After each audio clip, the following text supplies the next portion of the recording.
Well, welcome back DIY car guys and car girls. So I took Mr. Sparkles back here, which is a 400 cubic inch small block Chevy. Took it back to Joe Simpsons' shop. Go, go, go, go, go, go, go, go, go, go, go, yeah, go. To do some dyno tuning on Nitrous, because I thought that was a lot safer environment to experiment on and see exactly what the gains were when I'm trying to dial in this ethanol and nitrous tune-up. The goal was to make 700 wheel horsepower. I was about 34 horsepower shy of that. Still had plenty of jet left to make that 700 wheel horsepower, but I stopped at a 69 jet on the nitrous side, did 6 runs, and I'll explain kind of why I stopped on that 69 jet.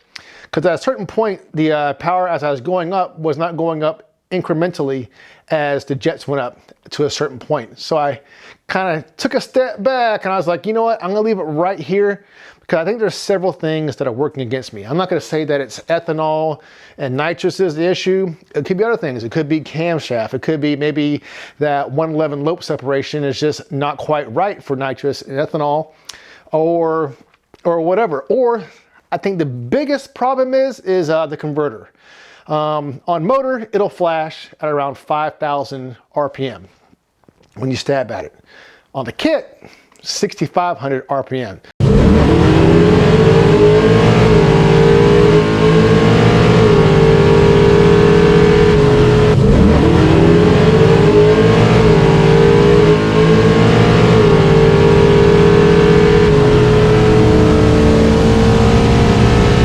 So at a certain point, I noticed that the power wasn't incrementally going up. Like I said, I got 6 runs here to share with you, and I'll go over each run. You know, in between the runs, I'll explain what I was doing so you guys can see it. I think it's really good information for you guys to see. And I see a lot of people when they're putting power adders to their car, they keep on trying to hit a certain number or a certain goal, and they go up more on the nitrous, and they try this and that with timing, and they end up hurting the motor. So I kind of stopped this point because I realized I think the setup as it sits right now, I didn't really want to push it that much more and waste nitrous. So that's what we're talking about today.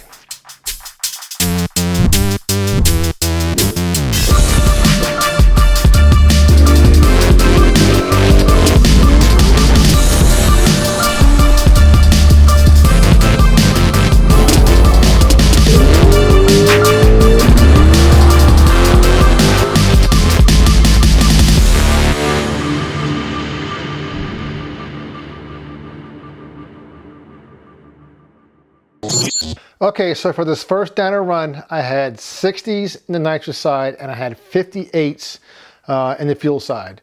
And my timing was set to 32 degrees of timing. So here's that run right here.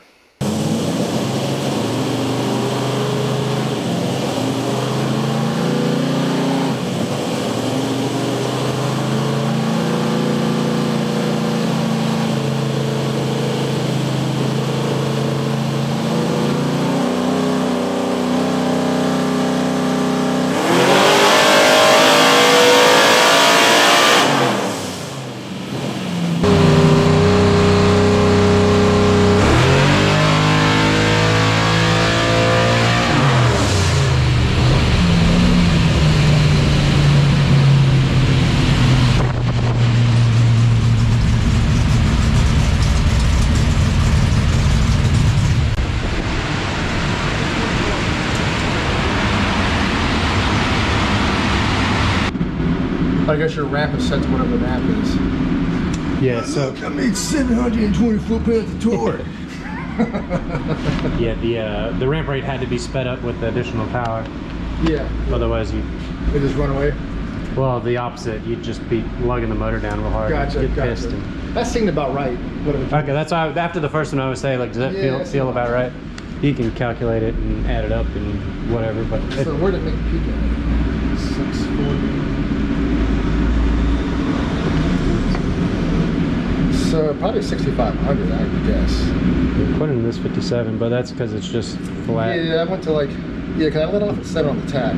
We'll put the tack sensor on there. I'm gonna pull the pull up to see what Yeah, it's we'll like. do that. I had a lot of timing pulled. It was only like 32 degrees. So the thing is, like, mid peak early, but then Yeah. it just held it like the entire time, so you were at peak power. Well, at least like, it didn't do one of these.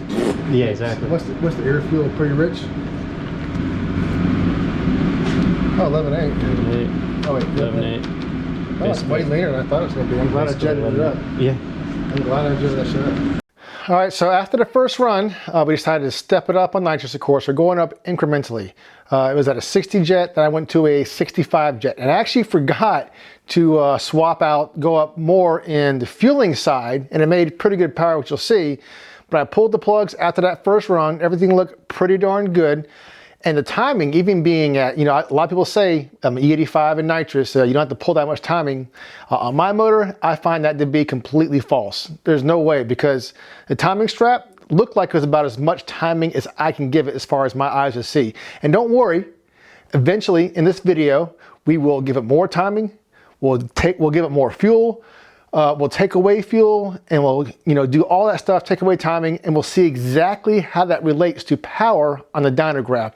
And there's a lot of guys out there that says this much, don't take out timing, put a whole bunch of fuel in it, makes more power, or this and that. Well, today we'll get to see all that, so stay tuned for that. Now here's this next run. Remember, this is a 65 jet on the nitrous, and it's going to be a 58 jet on the fuel. Next run after this, we'll make it fatter, and you'll see how that correlates to power.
Like a couple of plugs to see what time it is. Good bit leaner. Huh? Good bit leaner. Why is it going so lean?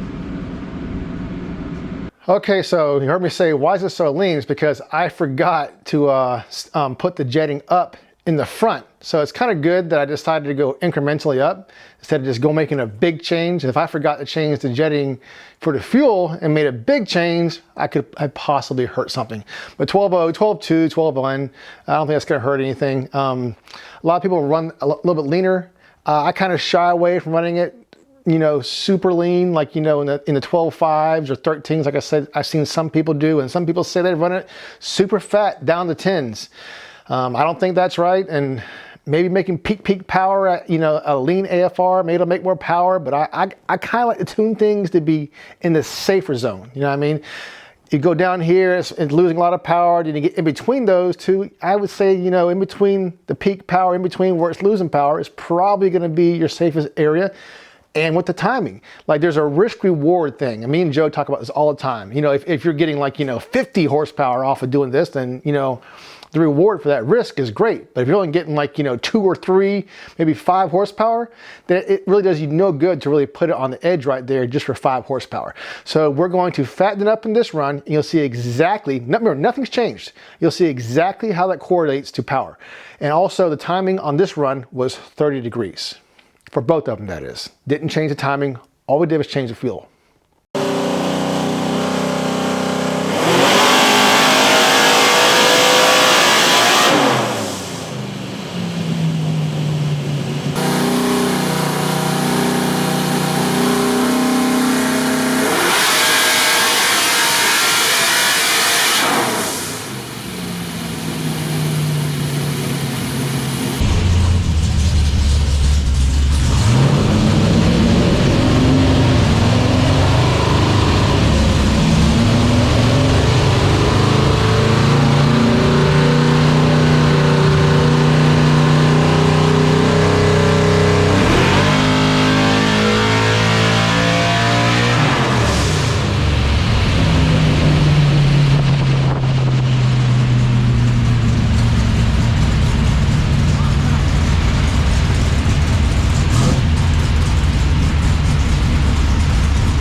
So as you see, adding more fuel, not touching anything, it lost like 8 horsepower compared to the other run, which is, that's definitely a good bit amount of horsepower right there. It's 8 horsepower. So, but it's not anything like super significant. You know, I don't think that's not gonna be the difference of winning a race. That might be a couple of inches or something like that. It don't matter if you win by an inch or a mile. Winning's winning. But the point is, I hear a lot of people saying, you know, fatter makes more power, giving it more timing makes more power, nitrous, this and that. But the dyno doesn't lie, and that's exactly why I'm here at the dyno, to see exactly what this guy behind me likes. And to see, like I said before, how much horsepower is it liking the more horsepower? Is it liking the more jet? Are the changes worth the risk reward factor? So on this next one, we went from the 65 jets, I went up to 69 jets, and I staggered it, I think about 3 jets from the fuel to nitrous. And remember, I'm running X98 in the main carb side, and I'm running Ignite Red in the enrichment, which is 114. So I got 111, 114. I don't think I'm making any more horsepower this fuel, just to be clear. I'm only doing this just for safety. So, you know, you can kind of put it on the edge here, put an edge there, and not hurt something, and kind of get it happier with this type of fuel. And I will be running this same fuel whenever I go to the track and I'm doing nitrous sets. But around town, just putting around, definitely pump E85. Some people are going to say that makes more horsepower or whatever. I don't know. There's, like I said, in this E85 game, ethanol game with nitrous, there is just so much information out there, but doesn't mean that information is going to work for your motor or my motor. It just means every motor is different. So taking it to the dyno like I'm doing is the only way to prove what works best for your motor. Like at this next one, 69, and I believe I staggered 3 down. I can't quite remember, but I know it's a 69 jet on the nitrous side. So let's check this out right here. And also the timing, that's right, the timing. The timing, I went down for this one, I was at 28 degrees timing. I think the last one was like 30, but this one was like 28 degrees. I went down even more. We'll check it out.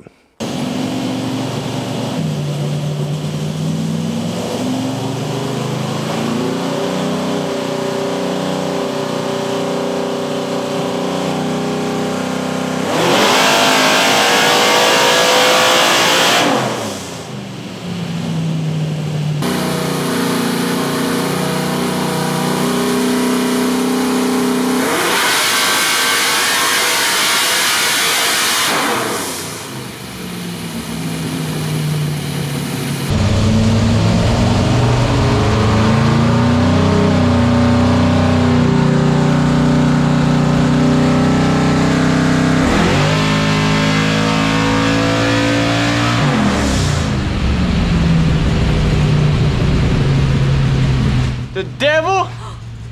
Everything is the devil to you, mama! You either need to make 1 more or 1 less horsepower. That's not a good one to end on.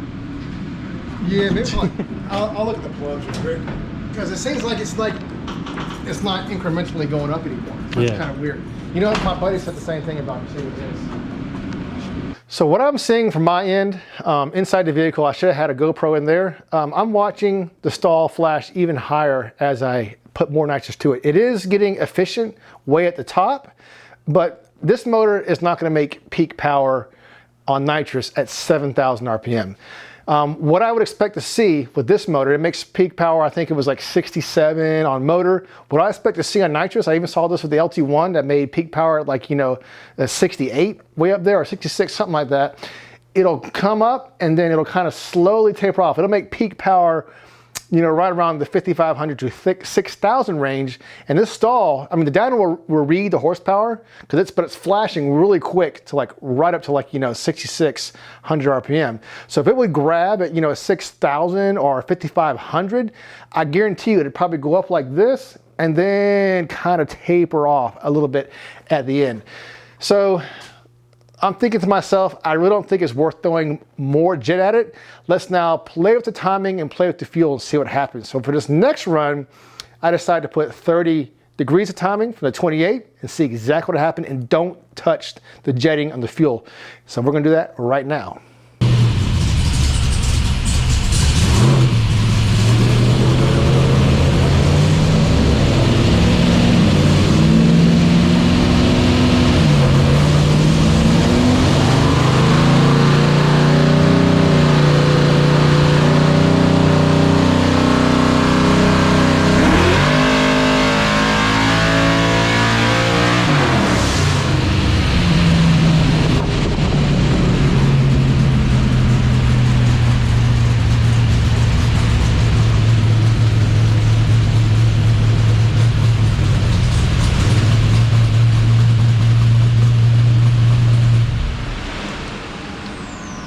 So I did nothing. It just doesn't seem to give a shit what you want, what you tell it to do. Well, all right, so going from 28 degrees to 30 degrees of timing, that's the only change we did, lost 2 horsepower. And that could be chalked up to atmospheric differences at the time or whatever. It's not much, but according to the dyno, it lost horsepower. And the plugs, according to the plugs that I looked at, the timing strap was kind of getting a little bit to where it was looking a little sketchy. So I want to take it back to 28 degrees, and also I want to pull a little bit of fuel out of it and see how the motor would react to that. So that's what we're doing next. Let's check it out.